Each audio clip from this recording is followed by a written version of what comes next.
Rock and roll. Good evening and welcome to Two Brits Do Trump's America. Da, da, da, da, da, da. We're going to be a little bit quieter, a little bit low key tonight because the kids are in bed.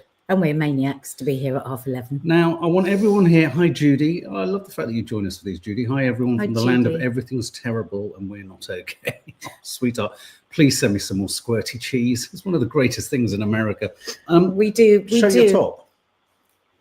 I'm trying to build bridges because, my goodness. Cross her brassiere. My goodness. What? On a daily basis. Your boobs the can build bridges between everywhere. The Europeans are being maligned by your government. You're going to be surprised by my opinion on that. Do you like my hat cap? You haven't commented on it? Not really.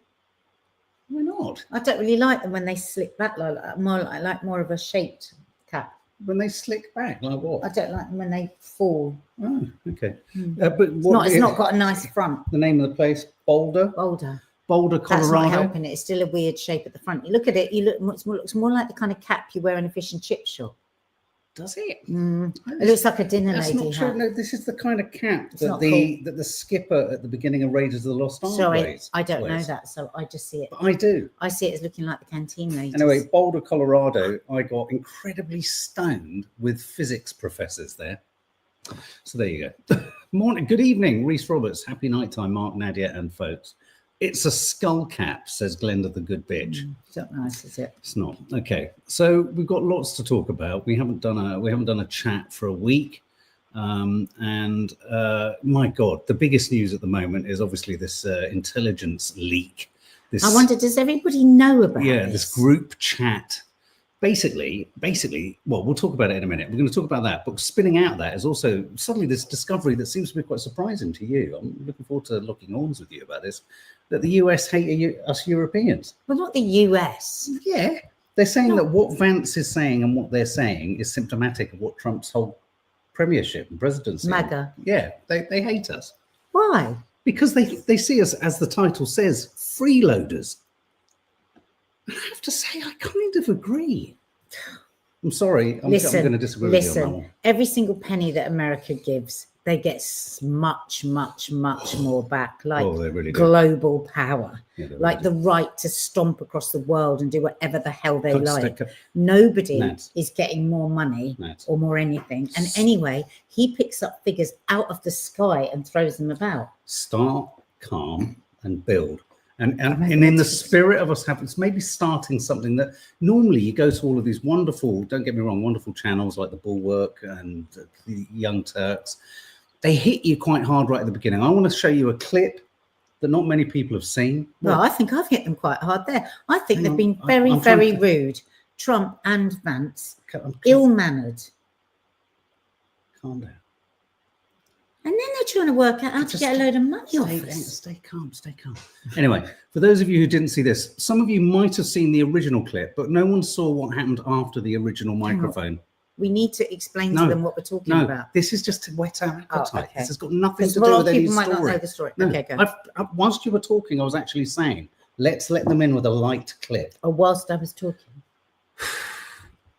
Obviously, I love that. you're concerned about the situation in Gaza. What are the hopes now?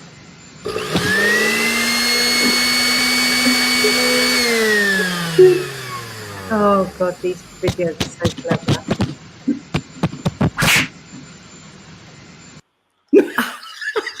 That is brilliant. So we just thought we'd get going. Let's all get us in the mood. Get us in the mood for a bit of Trump bashing with.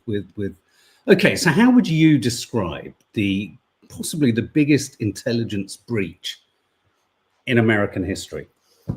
So, in a layman's terms, I know how I go about it, but like WhatsApp. Yes. Well, there's this thing called Signal. Yeah. Never heard of it before. Had you heard of it? No, before? never. No. Which is supposed to be more secure than WhatsApp, but not secure enough to send highly confidential, terrifying information Is it a bit like Telegram? that could be leaked and be responsible for the death of thousands of people, or Well, at least hang on, a few you've left. I undercover thought you were people. just telling us what Signal was. You've now told them the entire story. No, I said not for that sort of thing. So No, if you I know see. all of that, because it's not safe enough. No. So you know all of that, and then imagine that your entire cabinet here, right? Our entire cabinet, the lot, Hi, Lee. are on Signal, or let's say WhatsApp, because none of us know Okay, what Signal is. so I'm just going to enact this. So I'm on a group chat. I know what we do to illustrate the story. I'm a major journalist who's no, don't bring the journalists in yet. We've got all the cabinet. I thought I was telling the story. I'm role playing. Hang on. I'm just going to tell you who I am.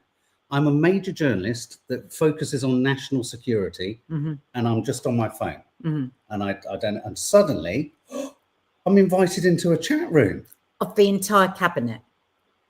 Oh my God, that's Hexit. No one can say it's I don't think we can there. keep pretending it's our cabinet. It's getting too confusing. So all the important people, shut up. All the important people are on this bloody WhatsApp group or Signal. Lee Peart, I fear this role play is falling apart. She didn't let it happen. She didn't give it a chance. Because he started going off on a different. We were in. I was the reporter. Because if you think about where the but you went to you suddenly introduced an American, and I was setting up the story as if it was our parliament. Yeah, but that's all right.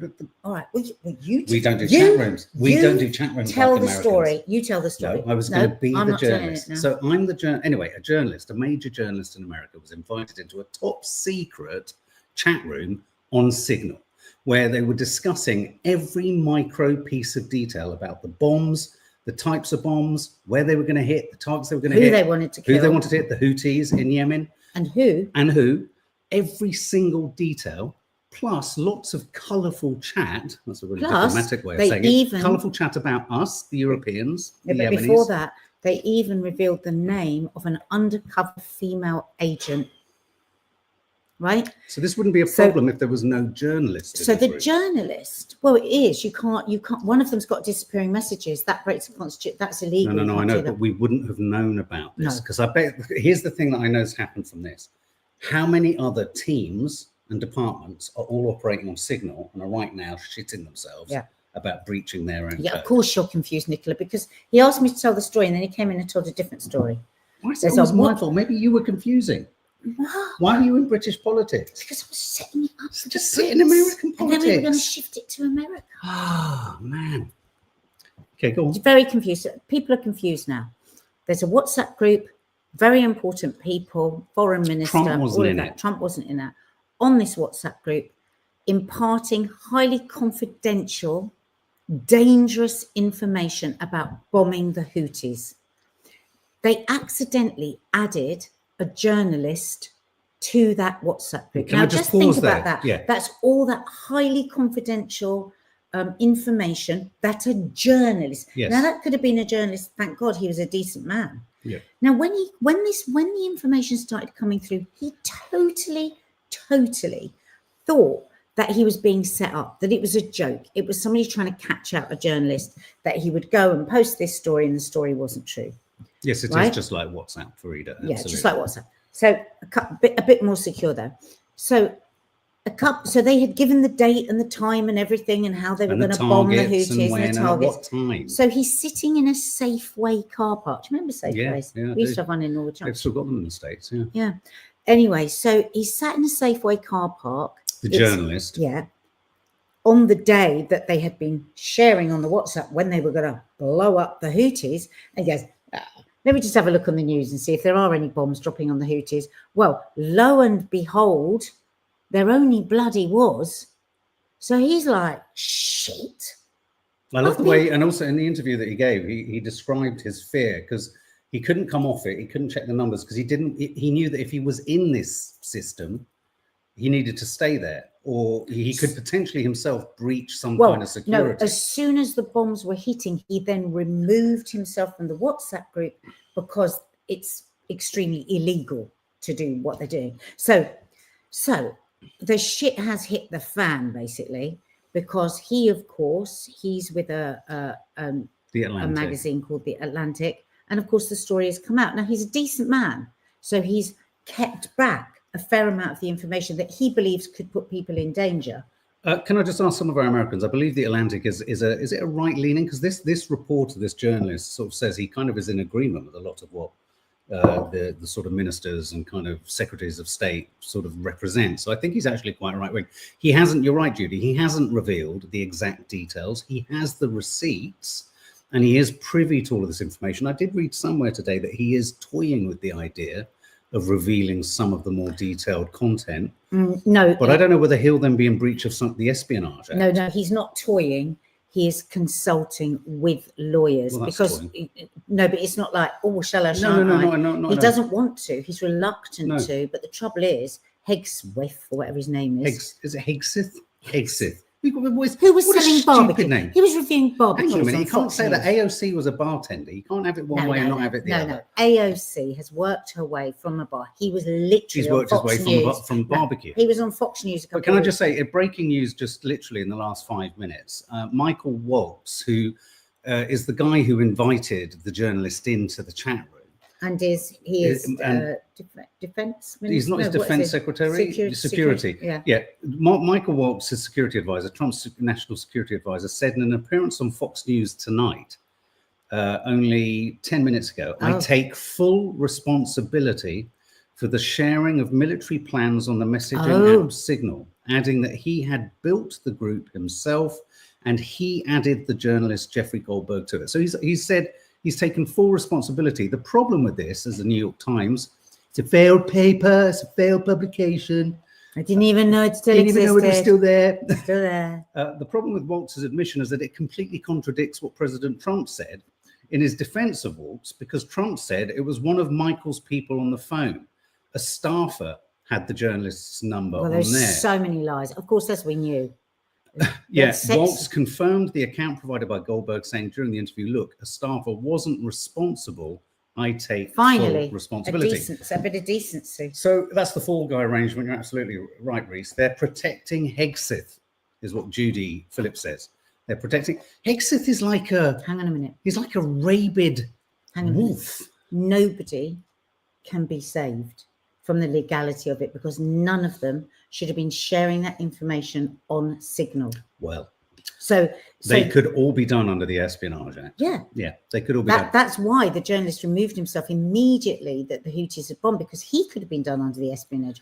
And I bet you spinach, and I bet you anything, they probably would have just thrown the book at him, and they would have all gone sailing into the wind. But the problem here lies in the fact that Trump doesn't observe the law. So legally, they're supposed to hold on to transcripts of everything that was passed between themselves to everyone, from everyone, and privy to everyone in the group. And so already lots of Democrats, this is the moment where Democrats need to really, really muscle in. Well, God help us. And are there even any left? Donald Trump has called this the first and only glitch of his first 2 months. I mean, that's quite a lot, though, for Trump. Glitch. It's like a big glitch. When has he said that? Because he said nothing. He said it earlier today. So it's like the only glitch. Well, maybe we've jumped along a little bit, because, honest to God, the debacle once they had been found with their hand on the cookie jar. Well, do you want to hear what Donald Trump said? Listen. Mr. President, your reaction to the story in The Atlantic that said that some of your top cabinet officials and aides had been discussing very sensitive material through Signal and included an Atlantic reporter for that. What is your response to that? I don't know anything about it. I'm not a big fan of The Atlantic. To me, it's a magazine that's going out of business. I think it's not much of a magazine, but I know nothing about it. You're saying that they had what? They were using Signal to coordinate on sensitive materials and having to do with what? Having to do with what? What were they talking about? With the Houthis. The Houthis? You mean the attack on the Houthis? Well, it couldn't have been very effective, because the attack was very effective. I can tell you that. I don't know anything about it. You're telling me about it for the first time. Do you? Isn't it weird that he doesn't know anything about it? But No, he knows. does. But no, of course not. Yeah. But he knows everything about the Atlantic. Yeah. So I mean, he has that up his there sleeve. are a million moments in those few moments of unbelievable narcissism and, oh my God, the self-belief of this maniac is quite breathtaking, isn't it? Marco P says, Trump doesn't even look like Trump? Has he lost half his weight in a few weeks? I know what you mean. He's looking frail. Well, Yeah. but also, you know, what's his name? James O'Brien was saying, was there a follow-up question from any of the journalists? Who in your team hasn't informed you about the biggest story in the world? It is the scoop of all scoops. This story is massive. Is it Mark Urban? And he doesn't know. Mark Smith, I think. Is this him? Yeah. Yeah.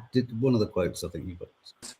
Stephen Miller, the White House Deputy Chief. No, this isn't in relation to what I just thought said. it was. No. I thought one of your clips there was about no, him but talking. that's it's okay. So we can do that clip in a minute, but basically that clip follows on from JD Vance within this text. Here's the quote.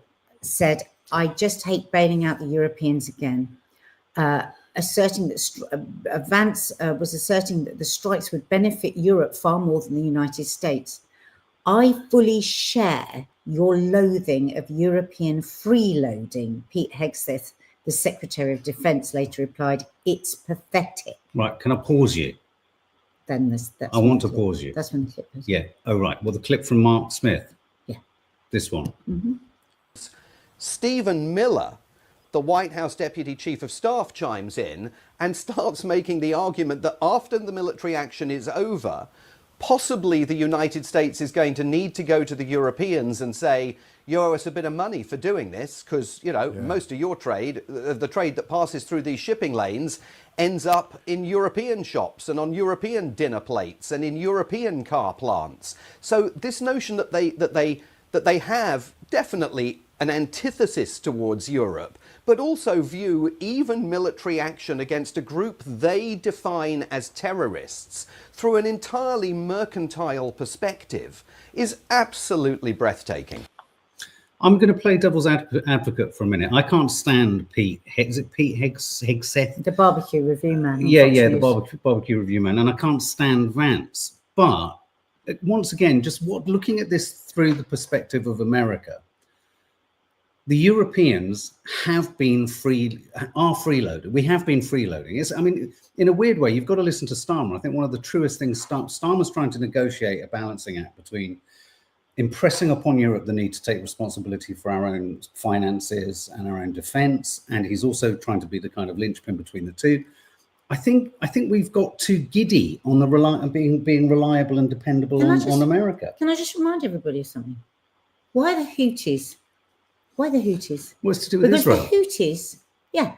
So what comes first for America is Israel. Yeah, right? No, I get that. This is not about the Europeans or how many boats we've got. No, but I think you can have two thoughts at the same time. Yes, it is about that. But I also think that they have say there was no Europeans using that shipping thing.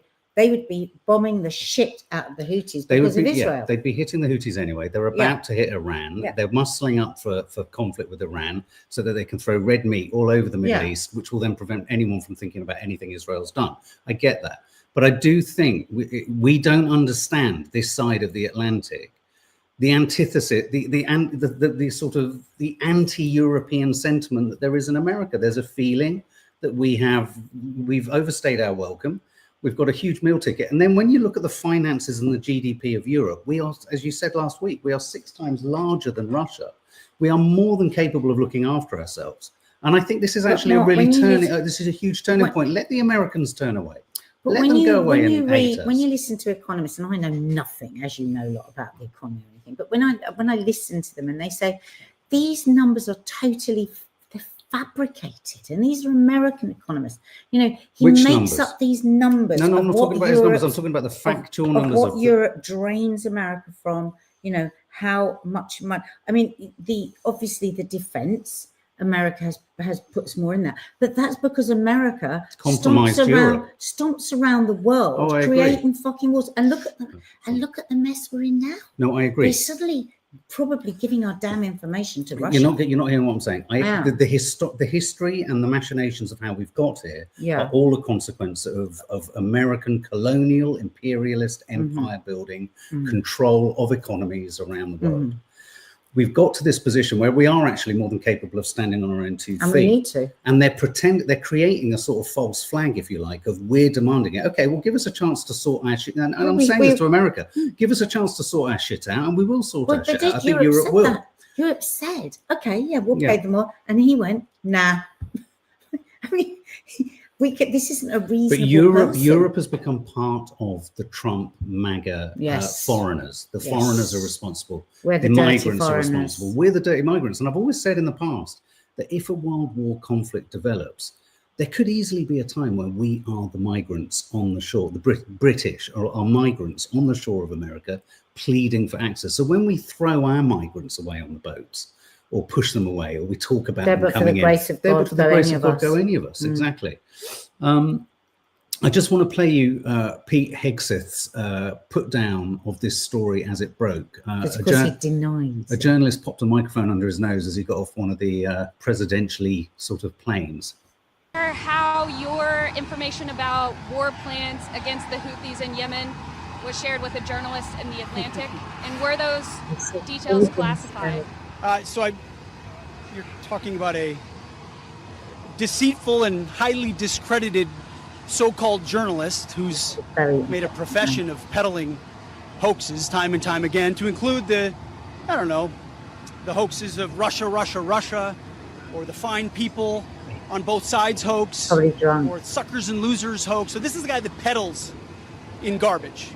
What he does. I would love to comment on the Houthi campaign because of the skill and courage of our troops. I've monitored it very closely from the beginning. And you see, we've been managing 4 years of deferred maintenance under the Trump administration. Our troops, our sailors were getting shot at as targets. Our ships couldn't sail through. And when they did shoot back, it was purely defensively or at shacks in Yemen. President Trump said, no more. We will reestablish deterrence. We will open freedom of navigation, and we will ultimately decimate the Houthis, which is exactly what we're doing as we speak from the beginning, overwhelmingly. Why were those details shared on Signal, and how did you learn that a journalist was privy to the targets, the types of weapons used? I've heard I was characterized. Nobody was texting war plans, and that's all I have to say about that. Right, Thank you. Appreciate it. That's it. Russia. What he didn't realise is that the White House had already confirmed. Yeah. So I love it. He lied, just barefaced lied. Play the next. Reese Roberts says he defoed down something on the. Yeah, he wasn't right. He wasn't right at all. He was maniacal there, and he's the kind of guy. In my opinion, of course. Of course, nothing has been substantiated. When you know he's got that really quite sort of primitive cross on his chest, you sort of think, I don't want to get into a row with you. Let's have another look. Was it Mark Urban or Mark? Upon him.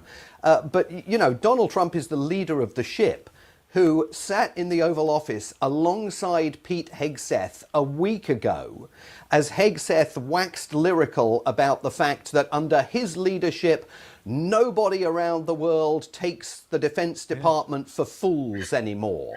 Well, I mean, that claim did not age well. A master of understatement.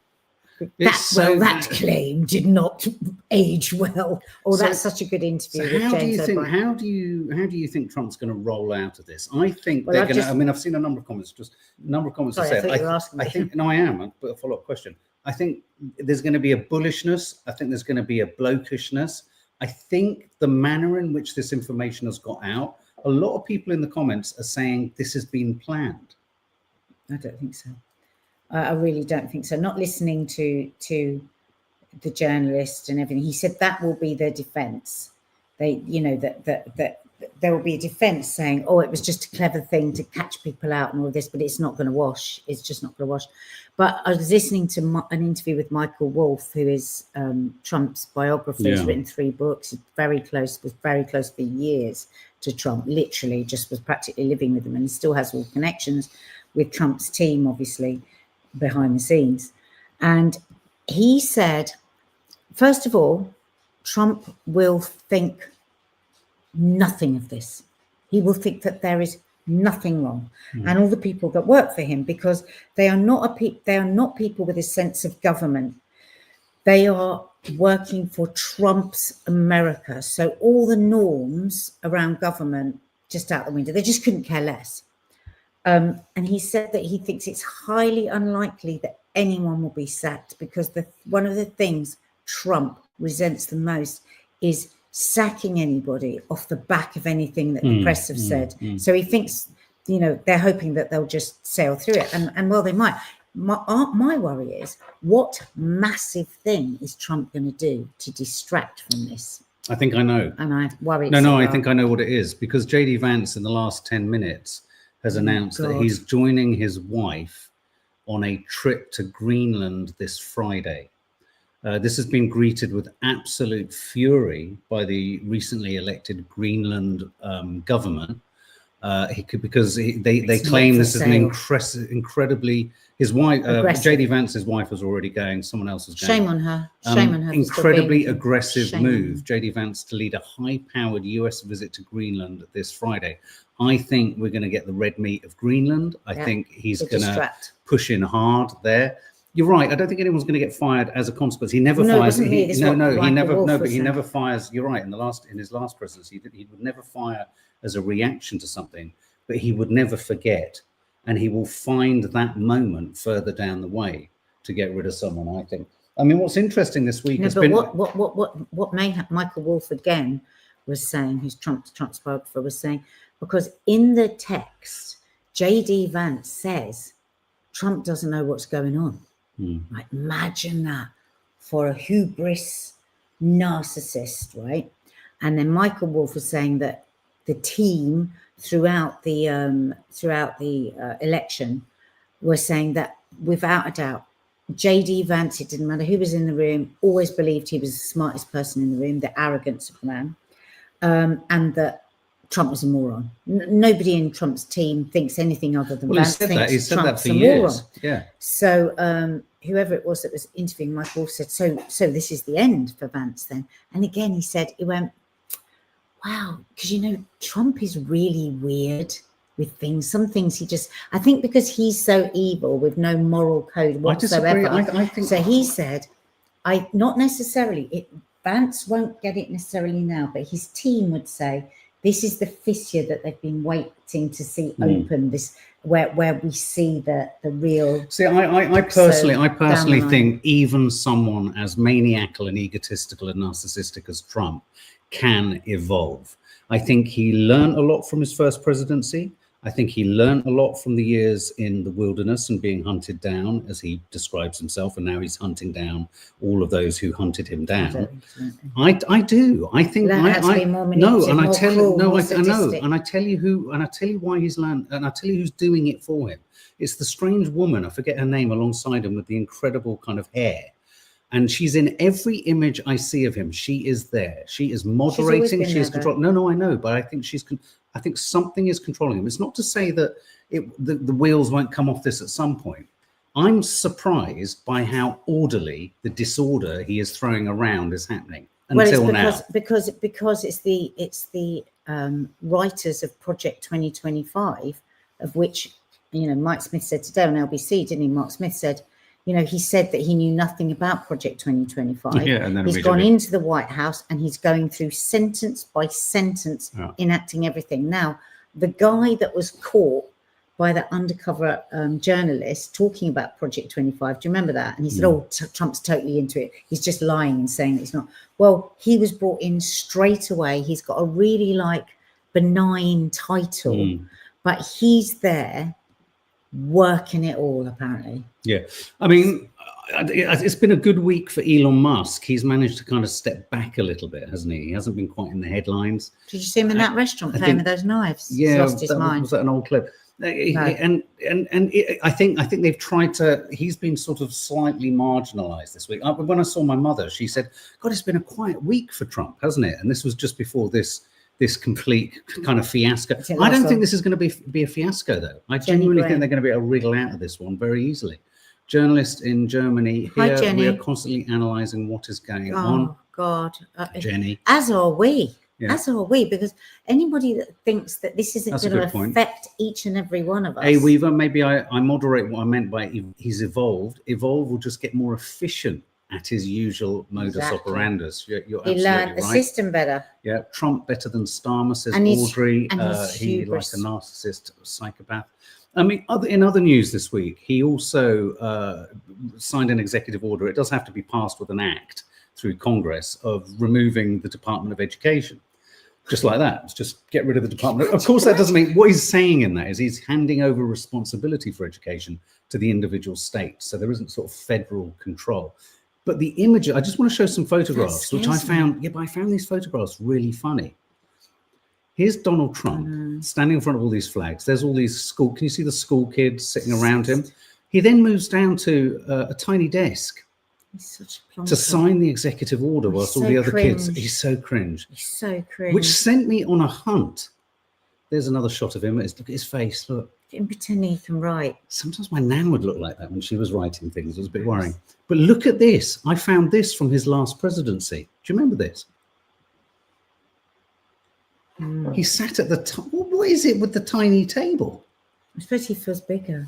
Yeah, but do you remember when, what's his name, Scaramouche said, whenever you sit in front of his desk is built higher so and your chair is lower to the ground. Yeah. And he said, is this desk high? But look at the size of that desk. And also in other news, he was very upset with this portrait of himself in Colorado. I think this is just the way of dictators. They always they always pick holes in the front.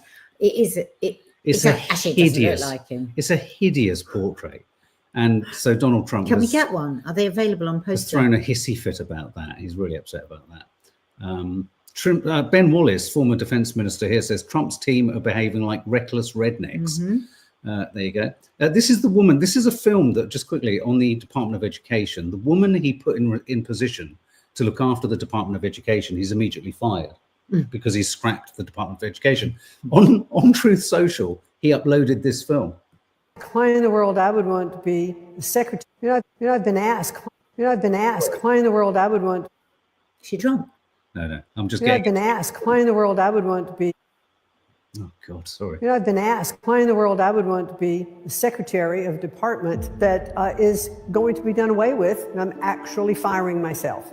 Pleased to be joined today by the woman who I chose because she's an extraordinary person, and hopefully she will be our last Secretary of Education, Linda McMahon. Linda, you're presiding over something that's so important, and you're going to do a fantastic job, just like you have your whole life. She's had nothing but success, so hopefully you won't be there too long, but we're going to find something else for you, Linda, okay? We both believe very much that education should be tailored to communities, that parents should have involvement, that local superintendents are the ones. So basically, he was congratulating her on being fired from being put in a position to be fired from. God. And the thing is, if we play this gentleman here, and you think how different states can be. Which gentleman? This one. And if Conor McGregor. No, this guy. Oh, sorry. Because when he talks about the different states and what can happen, and if the individual states are going to get control of education, individual states. Yes, check this out. I couldn't quite make out what he said at the front, but what's he talking about here? Child marriage, basically. And I'm going to ask some questions afterwards, but 6 states have proposed a bill that would classify schmishmortion as a homicide. And in some of those states, they want to make it punishable by the penalty. Just wait. What are those 6 states? Okay, funny you should ask. Thanks. Got Idaho, Oklahoma, North Dakota, South Carolina, Texas, and Indiana. And something's interesting about those specific 6 states. Although this is not exclusive to those 6 states, it is interesting with these 6 states. They also allow an underage girl, i.e. a literal child, to be married off to a grown adult. Now, call me crazy, but underage girl, a child, is the person who is most likely to be married off to an adult. And the person that girl, child, is most likely to be married off is a grown adult man. So who's the common problem in this situation, making the law, using the law to their advantage, and then harming everyone else? Have you actually ever heard a factual, real story of a drag queen or transgender person marrying a literal child? And here's the thing, even if you've heard of one of those stories, they're still not even in comparison when you think about who's the most likely to do this statistically speaking, through data and facts, right? So if you are a straight cisgender man, and you go, that's effed up, welcome to our love army where we've been doing this work for a really long time. And if you go, who the F are you to talk about this? Well, I'm a survivor and a whistleblower of not one, but two major stories within the fashion industry that I hope you do pay attention to, because this does affect men and boys as well. See, we can have multiple conversations at once and still focus on the main common problem. It's not a this or that, it is everything. And that is why I'm so grateful that you've paid attention to the story and have hit that follow button, because this is what we do in this life. See, what's really important about what he's saying, and I think something that we don't really understand in the UK, is this idea of, you know, the feeling of sort of centralization of government, which is what Trump and all his lot are trying to kind of remove. What they feel is that that whole federal organization has been hijacked by the wokerati, the diversity, the emphasis on all of those on the margins of society, and the good old-fashioned, whatever that good old-fashioned heartland of America has been ignored. Apparently they're basing it on 1850 or something. Exactly. So the idea of handing it back to the states, what he can sort of throw out there to those who live in more, let's say, liberal states, say New York or Los Angeles or Oregon, is he can say, well, if you vote in a more liberal kind of state governance, then they're going to pass laws that you're happy with.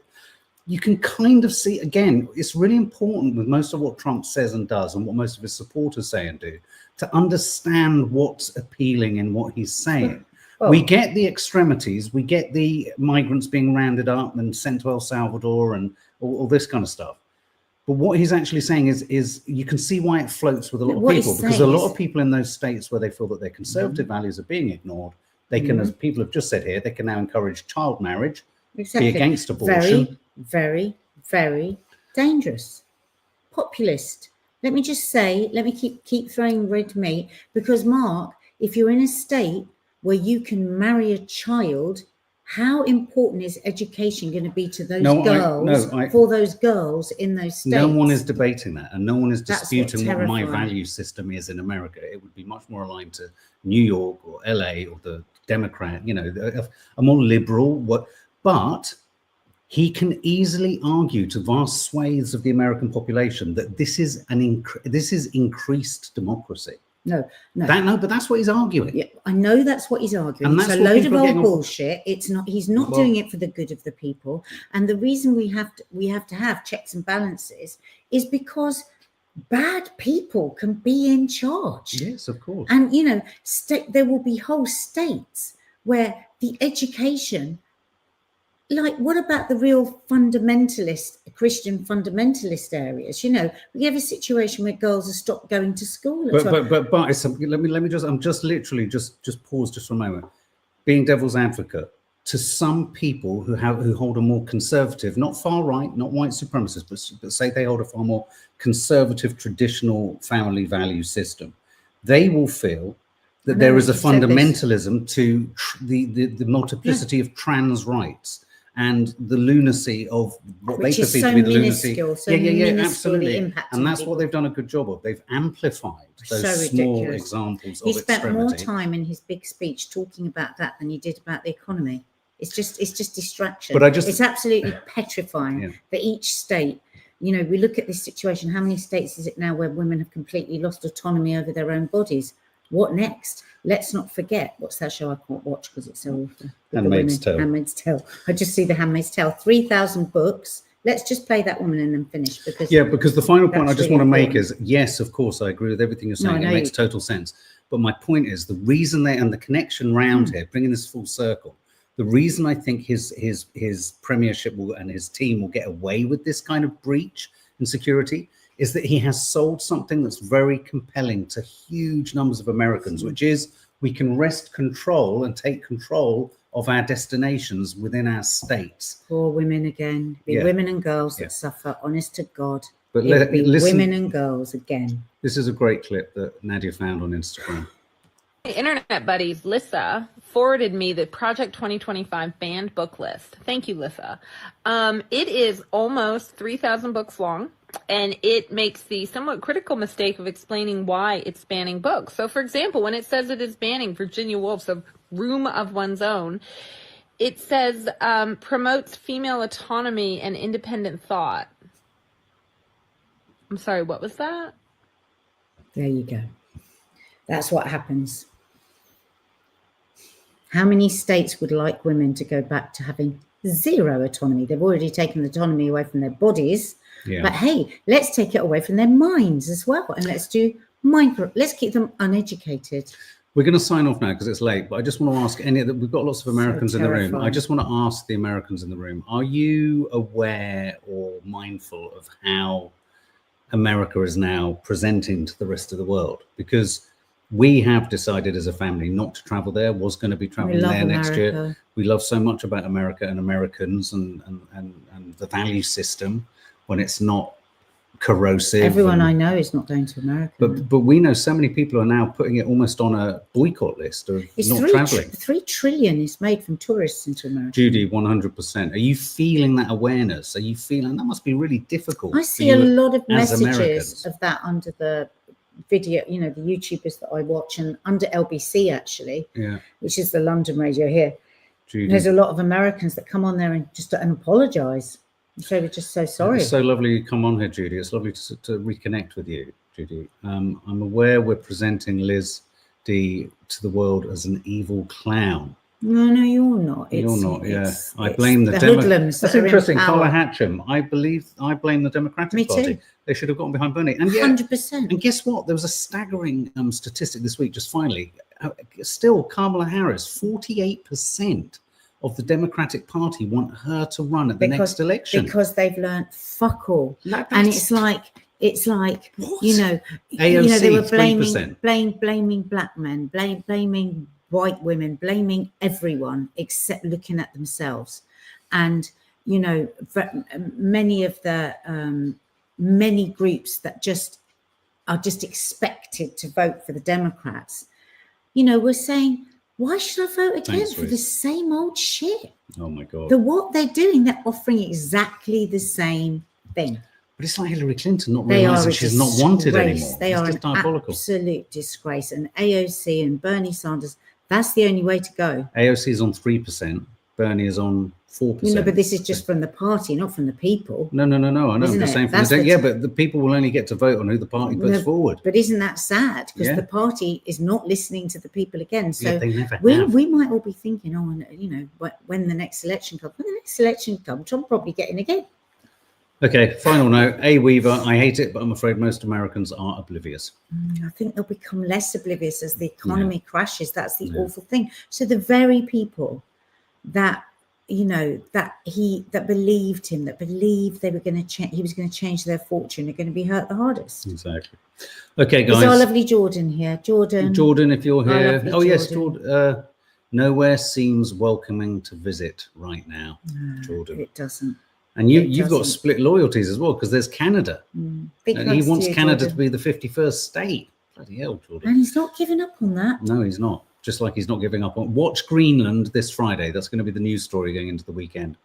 They're going to go to war with Greenland to take our minds off the fact that they revealed everything on the WhatsApp. It'll be a very quick war, though. I think the Greenlands have only got fishing boats. Okay, all right, guys. Have a lovely evening. Sleep tight, and we'll see you in the morning for coffee morning.